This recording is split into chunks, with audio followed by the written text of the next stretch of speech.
श्री सीताराम सिखावस्ती के चैनल में आप सभी का स्वागत है। मैं हूं सिखावस्ती। आज इस वीडियो में हम जानेंगे कार्तिक मास में ठाकुर जी की मंगला आरती किस प्रकार से की जाती है, उसकी विधि क्या है, महत्व क्या है और आरती करने के लिए आवश्यक सामग्री हमें क्या चाहिए। तो देखिए, जो ठाकुर जी की मंगला आरती होती है विशेषकर कार्तिक के महीने की बहुत खास होती है। कार्तिक के महीने में वृंदावन के सभी ठाकुर जी के जो भी मंदिर हैं छोटे बड़े सभी में मंगला आरती जरूर होती है। तो यदि आप भी ठाकुर जी की मंगला आरती इस कार्तिक के महीने में करना चाहते हैं तो इस वीडियो को पूरा देखिए। कहते हैं मंगला आरती जिस घर में होती है वहां पर सदैव मंगल ही मंगल होता है।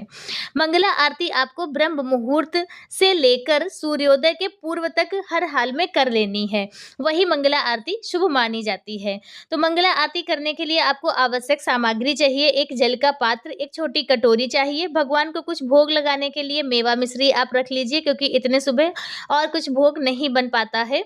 और आरती करने के लिए 2 पुष्प और 1 दिया की जरूरत होती है। जब हम ठाकुर जी की आरती करेंगे उससे पहले आपको स्नान आदि से निवृत्त होना है और आप अपना आसन शुद्ध कर लें और अपने गुरुदेव भगवान की पूजा अर्चना वंदना करने के बाद आपको ठाकुर जी की मंगला करनी है। मंगला करने से पहले हम भगवान को जगाते हैं तो 3 बार धीरे धीरे आपको ताली बजानी है। भगवान का नाम जाप कीजिए, श्री राधे कहिए, जय श्री कृष्णा, श्री सीताराम, या फिर भगवान को जगाने के जो पद गाए जाते हैं वह भी आप गा सकते हैं। ध्यान रखिएगा, बहुत ही सावधानी पूर्वक, बहुत ही प्यार से, धीरे से भगवान को जगाया जाता है। जगाने के बाद आपको भगवान की कोई सेवा नहीं करनी है, ना उन्हें स्नान कराना है, कुछ भी नहीं। बस आपको उनका आचमन कराना है। भगवान को जो भी आपके पास विग्रह हो, तो लड्डू गोपाल हो और कृष्ण जी हो और नारायण भगवान हो, जो भी हो, आपको उन्हें आचमन कराना है। तो किस प्रकार से देखिए आचमन कराना होता है, तो आपको कटोरी लेनी है जल की और वो पास में रख लेनी है और जल लेना है। अब जल को आपको 3 बार भगवान के सामने से वार के उस कटोरी में जल डाल देना है, मानसिक स्वरूप से कि हमने भगवान का मुख धुल दिया, भगवान को आचमन करा दिया। और भगवान का आचमन कराने के बाद आपको भगवान को भोग अर्पित कर देना है। भोग में तुलसी पत्र जरूर रखिएगा, ठीक है। तो अब भगवान को भोग अर्पित करते हैं और दीपक अपना जला लेते हैं आरती वाला।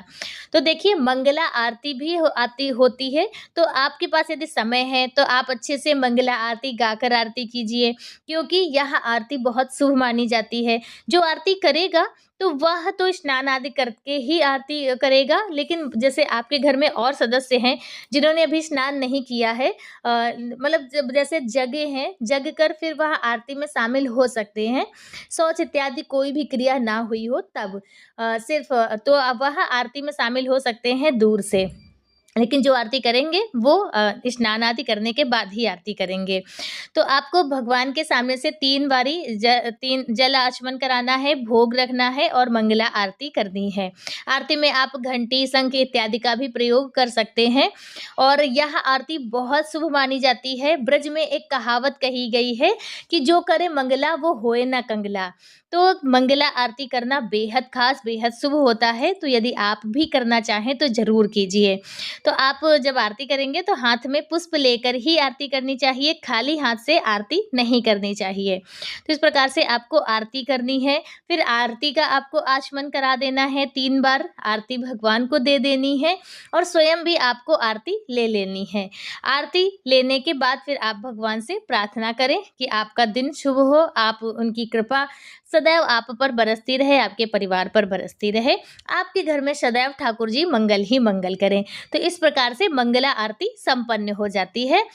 मंगला आरती करने के बाद हम तुलसी पूजन करते हैं। कार्तिक के जो नियम होते हैं तो उन नियम में मंगला के बाद तुलसी सेवा होती है। तो इसके बाद आपको तुलसी जी की पूजा अर्चना करनी है। तो तुलसी माता की पूजा भी कार्तिक के महीने में एक विशेष रूप से होती है, विशेष नियम के अनुसार होती है, शास्त्रीय विधि से होती है।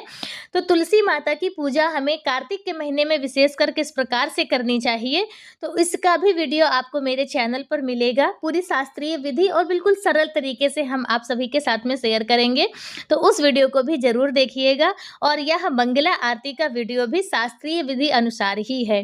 तो इस प्रकार से आपको मंगला आरती करनी है। आज का वीडियो बस इतना ही, मिलते हैं दूसरे वीडियो में।